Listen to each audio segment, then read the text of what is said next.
नमस्कार दोस्तों, मैं doctor Deepak Khandelwal, senior consultant endocrinologist and diabetes specialist from Paschim Vihar Delhi.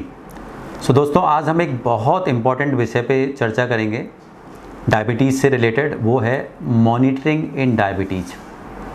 सो जब भी हम डायबिटीज़ मैनेजमेंट की बात करते हैं, हमारे 4 इम्पॉर्टेंट पिलर्स हैं, 4 important pillars of diabetes management: diet, exercise, medications and 4th is education and monitoring. So मैं दोबारा से बात करता हूँ इन चारों पिलर्स की। Number 1 is diet.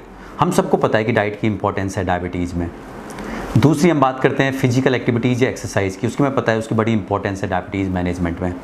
थर्ड, हमें पता है कि डायबिटीज़ मैनेज करने के लिए हो सकता है हमें दवाइयाँ लेनी पड़े या इंसुलिन लेना पड़े।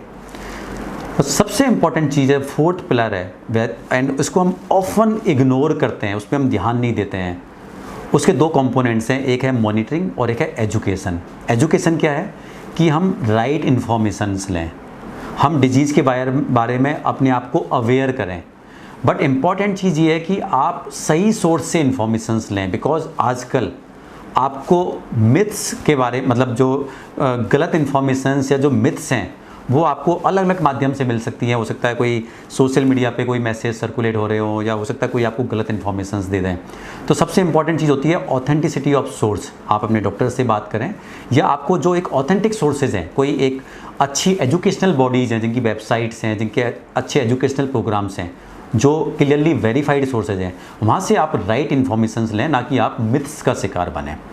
सो जब हम बात करते हैं मॉनिटरिंग की, जो मैं कह रहा था कि इसको हम ऑफन इग्नोर करते हैं प्रैक्टिस में, तो सबसे इम्पॉर्टेंट चीज़ क्या है कि हमें, क्योंकि देखो ऐसा है कि डायबिटीज़ एक 2 दिन की या 10 दिन की या 3 महीने की या 6 महीने की बीमारी नहीं है। ये एक क्रॉनिक कंडीशन है, लॉन्ग टर्म कंडीशन है, और मोस्ट लाइकली आपको इसके साथ ज़िंदगी भर जीना है। तो सबसे इम्पॉर्टेंट चीज़ ये है कि आपको इसको मॉनिटर करना है, इसको ट्रैक करना है और इसको कंट्रोल करना है। आपको डायबिटीज़ कंट्रोल करना है, डायबिटीज़ ने आपको नहीं कंट्रोल करना है। तो मॉनिटरिंग इसलिए बहुत इंपॉर्टेंट है। अब मॉनिटरिंग कैसे कर सकते हैं? एक हम करते हैं हमारी डे टू डे मॉनिटरिंग करते हैं, एक हम हमारी पीरियोडिक मॉनिटरिंग करते हैं। जैसे मैं आपको सिंपल एग्जांपल्स देता हूँ। जैसे सपोज़ करो कोई डायबिटीज़ का पेशेंट्स हैं, हो सकता है वो हल्की दवाइयाँ ले रहे हो, या हो सकता है वो 3 या 4 दवाइयाँ ले रहे हो, या हो सकता है इंसुलिन के इंजेक्शंस ले रहे हो। तो एक तो मोस्ट पेशेंट्स जो हैं डायबिटीज़ के, उनके पास घर में एक शुगर चेक करने की मशीन है जिसको ग्लूकोमीटर बोलते हैं। आई थिंक उसका होना बहुत आवश्यक है। आजकल अच्छी कंपनीज़ के ग्लूकोमीटर काफ़ी अफोर्डेबल कॉस्ट में, उनकी स्ट्रिप्स भी काफ़ी अफोर्डेबल होती हैं और वो मोस्ट पेशेंट्स अफोर्ड कर सकते हैं। आपको कभी भी आपको लगे कि आपकी शुगर बढ़ रही है या आपकी शुगर लो हो रही है, या आपके कभी भी अनयूजुअल सिम्टम्स लगें, तब तो आप शुगर चेक कर ही सकते हैं। इसके अलावा आप अपना एक सिस्टम बनाएं। आपको हो सकता है आपके जो डॉक्टर हैं वो आपको बेस्ट गाइड कर पाएंगे कि आपको हफ्ते में 1 बार चेक करनी है, या हफ्ते में 5 बार चेक करनी है, डेली बेसिस पे चेक करनी है। बट जो मेरी ओपिनियन है, आपको कम से कम, जो पेशेंट्स बहुत मिनिमम दवाई भी ले रहे हैं, उनको मिनिमम हफ्ते में 1 बार डायबिटीज़ ज़रूर चेक करनी चाहिए। वो हफ्ते में 1 बार अपनी खाली पेट शुगर चेक कर सकते हैं, और खाने के 2 घंटे के बाद, जिसको बोलते हैं पोस्ट पेंडियल शुगर, उन दोनों को हफ्ते में मिनिमम 1 बार चेक कर सकते हैं। ऑब्वियसली इसकी फ्रीक्वेंसी हमें ज़्यादा करनी पड़ सकती है चेक करने की। यदि किसी को इंसुलिन के इंजेक्शन चल रहे हैं तो हो सकता है उनको डेली बेसिस पे चेक करने पड़े। कोई टाइप 1 डायबिटीज़ का बच्चा हो सकता है उसको डेली चेक करना पड़े। कोई प्रेग्नेंट लेडी है डायबिटीज़ के, तो हो सकता है उसको ज़्यादा चेक करना पड़े। बट जो मिनिमम ग्लूकोमीटर से हफ्ते में 1 बार आप अपना खुद का सिस्टम बनाएं। यदि आप कहते हैं जी मैं हर संडे चेक करूंगा फास्टिंग और PP, that is absolutely okay. आप अपना सिस्टम बनाएं और उसको फॉलो करें। प्रॉब्लम क्या होती है कि हम उसको फॉलो नहीं करना चाहते। हम सोचते हैं यार छोड़ो, हमने कल हो सकता है कुछ मीठा खाया था, हो सकता है ज़्यादा आए, हमें टेंशन होगी, हम नहीं शुगर चेक करते, चलो अगले हफ्ते चेक करेंगे, चलो एक काम करते हैं उससे अगले हफ्ते चेक करेंगे। और काफ़ी बार ऐसा होता है, हम प्रैक्टिस में ऑफन देखते हैं कि पेशेंट 3 साल से सेम मेडिसिन खाई जा रहे हैं, वो ना अपने डॉक्टर के पास जा रहे हैं, ना घर पे शुगर चेक कर रहे हैं, ना लैब से कोई टेस्ट करा रहे हैं, और जब एकदम से हम उनकी चेक करते हैं तो शुगर 300, 400, 500 इसका आना बहुत कॉमन चीज़ है। तो सब जैसे एक और एक जब हम उसको रेगुलरली चेक करते हैं तो हमारा ऑटोमेटिकली एक सिस्टम बन जाता है। सपोज करो हमने शुगर चेक करी, थोड़ी सी ज़्यादा आई तो हम इमीडिएटली अलर्ट हो जाते हैं, हमारा डाइट कंट्रोल शुरू कर देते हैं, फिजिकल एक्टिविटीज़ पे ध्यान दे देते हैं। मैं आपको बड़ा सिंपल एग्जांपल देता हूँ। जैसे छोटे बच्चे जब स्कूल में पढ़ने जाते हैं, यदि सपोज करो आप उनका जो एक रेगुलर बेसिस पे असेसमेंट्स होते हैं 7 दिन में, 10 दिन में या 15 दिन में, उसको बंद कर दें और साल में एक बार उनका टेस्ट कराएं लास्ट में, तो लेट मी टेल यू कि 50% से ज़्यादा बच्चे फाइनल एग्जाम में अच्छा परफॉर्म नहीं कर पाएंगे, क्योंकि वो साल भर तो रिलैक्स रहे कि कोई हमारा डे टू डे असेसमेंट तो हो ही नहीं रहा है, कोई हमें बता ही नहीं रहा है कि हम ठीक कर रहे हैं या गलत कर रहे हैं। ऑन द कॉन्ट्ररी डायबिटीज़ में भी सेम प्रिंसिपल अप्लाई होता है। यदि आप उसको पीरियोडिक चेक करेंगे, इमीडिएटली आपको पता चलता है कि आपकी शुगर ज़्यादा चल रही है। एक नेचुरल रिफ्लेक्स है, घर में बाकी लोग बात करेंगे, आप इमीडिएटली अलर्ट होते हैं, आपका डाइट कंट्रोल बेटर हो जाता है, आप इमीडिएटली वर्क करना शुरू कर देते हैं जैसे आप डेविएट होते हो सिस्टम से। प्रॉब्लम कहाँ पे आती है कि आप डेविएट भी हो गए और आपने उसको ट्रैक नहीं किया, क्योंकि आपको सिम्टम्स हो नहीं रहे हैं, आपको कोई तकलीफ तो हो नहीं रही है। तकलीफ तो तब होती है जब शुगर 300, 400, 500 चले जाती है।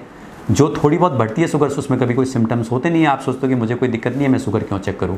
तो सबसे इंपॉर्टेंट चीज़ जो अभी तक मैंने आपको मैसेज दिया कि इसको रेगुलर बेसिस पे ट्रैक करना है, ग्लूकोमीटर से sugar at least once a week check करनी है। इसमें मैं एक चीज़ की और बात करूँगा कि पेशेंट्स हमारे से ऑफन आर्ग्यू करते हैं कि सर ग्लूकोमीटर गलत रीडिंग देता है।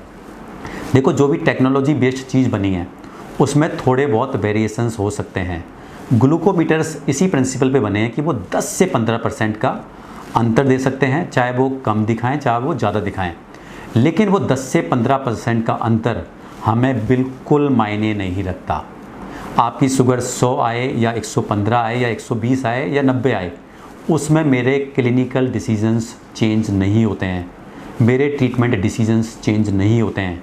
लेकिन यदि वो 100 की शुगर 200 आती है, 250 आती है, 300 आती है, तो मेरे ट्रीटमेंट डिसीजंस इमीडिएटली चेंज होते हैं। इतना वेरिएशंस ग्लूकोमीटर नहीं देते हैं। सो इस मिथ से बाहर रहें कि ग्लूकोमीटर वेरिएशंस देते हैं। Yes, they can give variations up to 10 to 15%, but that is scientifically acceptable. ये हुई हमारी डे टू डे मॉनिटरिंग। इसके अलावा हमारे कुछ होते हैं पीरियोडिक टेस्ट। जैसे एक सबसे इम्पॉर्टेंट टेस्ट होता है HbA1c, जिसको हम बोलते हैं ग्लाइकेटेड हीमोग्लोबिन। ये आपने सुना होगा, 3 महीने की एवरेज शुगर वाला टेस्ट। ये एक अकेला टेस्ट है जिससे आपको पुराने 3 महीने की एवरेज शुगर के बारे में पता चल जाता है। अब इसके टारगेट्स डिफरेंट हो सकते हैं। टारगेट्स के बारे में मैं आपको अगेन किसी आगे के मॉड्यूल्स में डिस्कस करूंगा कि हमारे फास्टिंग के टारगेट्स क्या होने चाहिए, खाने के बाद वाली शुगर के टारगेट्स क्या होने चाहिए, HbA1c के टारगेट्स क्या होने चाहिए।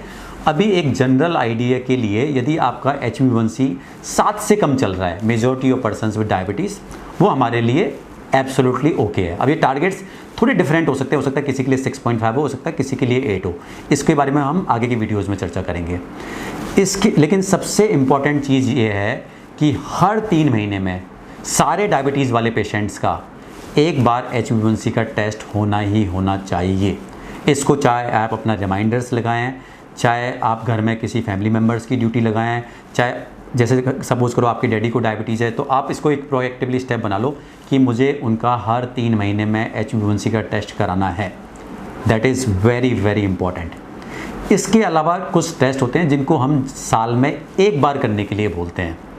जैसे उसमें हम ये देखते हैं कि डायबिटीज़ का किसी अंग पे फ़र्क तो नहीं पड़ रहा है, डायबिटीज़ का इफ़ेक्ट किडनी पे तो नहीं आ रहा है, डायबिटीज़ का इफ़ेक्ट आइज़ पे या रेटिना पे तो नहीं आ रहा है, तो साल में एक बार किडनी के लिए टेस्ट कराने पड़ते हैं, यूरिन में प्रोटीन के लिए टेस्ट कराना पड़ता है, रेटिना का टेस्ट कराना पड़ता है, कोलेस्ट्रॉल का टेस्ट कराना पड़ता है। अगेन बहुत सारे लोग हमसे आर्ग्यू करते हैं कि सर मुझे कोई दिक्कत नहीं है, मुझे देखने में कोई दिक्कत नहीं है, मैं आँखों का टेस्ट क्यों कराऊँ? क्योंकि जो भी अर्ली कॉम्प्लिकेशंस होते हैं, जहाँ पे आप उस स्टेज पे डायग्नोज करके उसको रेक्टिफाई कर सकते हो, उस वाली स्टेज पे कोई सिम्टम्स नहीं होते। यदि आप उस स्टेज का इंतज़ार करते हो जहाँ आपको आँखों में देखने में दिक्कत हो गई है, तब यदि आप आँखों का टेस्ट कराओगे, उस टाइम तक रेटिना में बहुत ज़्यादा प्रॉब्लम आ चुकी होगी। आप डॉक्टर के पास जाओगे, वो आपको यही बोलेंगे कि यदि हमने इसको पहले डायग्नोज कर लिया होता तो शायद हम कुछ कर पाते। Now it is too late. So please don't wait till you have symptoms. Annual screening for complications is very very important. साल में एक बार टेस्ट कराने ही कराने हैं। बहुत ज़्यादा टेस्ट नहीं होते, बहुत कॉस्टली टेस्ट नहीं होते। यदि आपको फाइनेंशियल इश्यूज़ हैं, ये सारे टेस्ट सारे गवर्नमेंट हॉस्पिटल्स में और डिस्पेंसरीज में फ्री ऑफ कॉस्ट होते हैं। सारे डॉक्टर्स आपको, चाहे आपको कोई एक नॉर्मल MBBS डॉक्टर्स भी देख रहे हैं, वो आपको ये इन्वेस्टिगेशंस ज़रूर एडवाइस करेंगे।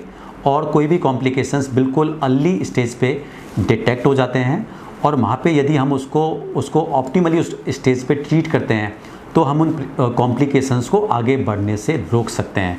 सो दोस्तों, इम्पॉर्टेंट मैसेज आज का यही है कि डायबिटीज़ को ट्रैक करना है, रेगुलर मॉनिटरिंग बहुत इम्पॉर्टेंट है।